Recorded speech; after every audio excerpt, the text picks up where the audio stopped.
From Cardinal Television Studios, I am James Deasy, and here is your Fisher News Brief. For the first time in more than a decade, a Northern California reservoir is over capacity. Now, officials are doing whatever they can to avoid a catastrophic flood. Felipe DeGaulle reports.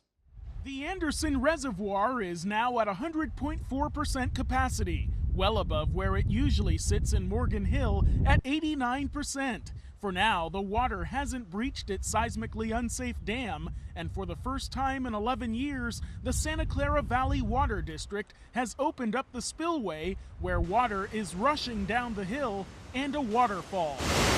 A spectacular sight for both families living here and those traveling from out of town to catch a glimpse of the toll the recent storms have had on the lake. It's been so low for so long, it's crazy to see this. Doug Walker took this photo in the spillway just a week ago. And it was still dry. It was about 2 feet from overflowing, and came out here today, and it's just amazing. The Santa Clara County Water District is trying to get levels down to 68% as soon as possible. I think it'll be fine. I'm not worried at all. I think there's a lot of hype. When you look at this dam and the amount of soil there, I don't worry about it. I'm standing right below it, no worries. The Water District hopes that by releasing water from the spillway and this outlet down the hill, water flowing over the dam will be avoided since more rain is expected. Neighbors at this point, though, don't fear nearby Coyote Creek will flood. It's very powerful, much more than I thought. I lived here for 12 years now, and I've never seen it this crazy, so it's pretty cool to see it.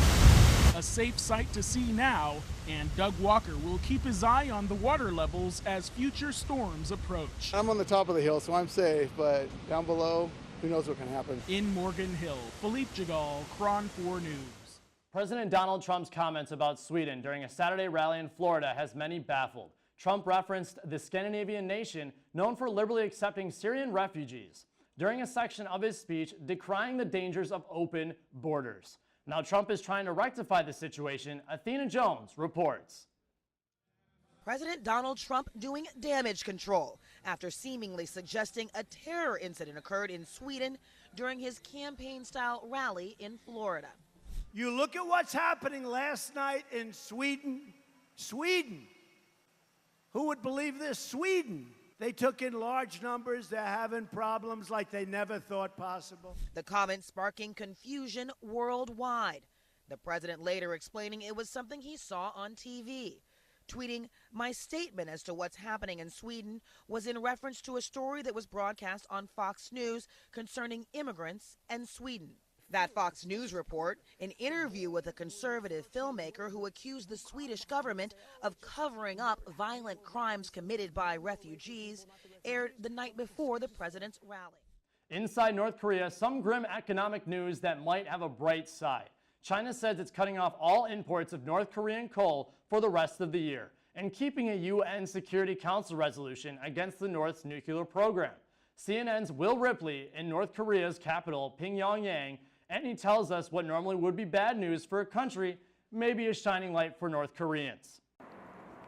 The news out of China that they won't be buying any more North Korean coal for the rest of the year is certainly a blow to this country's government, because selling coal to China is one of the main ways that North Korea generates hard cash, currency that pays for things like their nuclear program and their missile program. But here on the streets of Pyongyang, there may be a silver lining to this announcement, because over the past year, since coal exports have been restricted, people have more electricity in the morning when they're getting ready for work, in the evening when they're cooking dinner or with their families.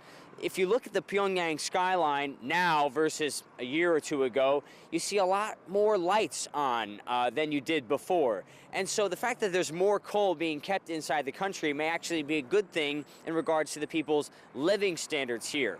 I spoke with North Korean economist Ri Gi-song, who says China accounts for 70% of North Korean trade, but he says the suspension of coal exports will not have a dramatic effect on life here in North Korea.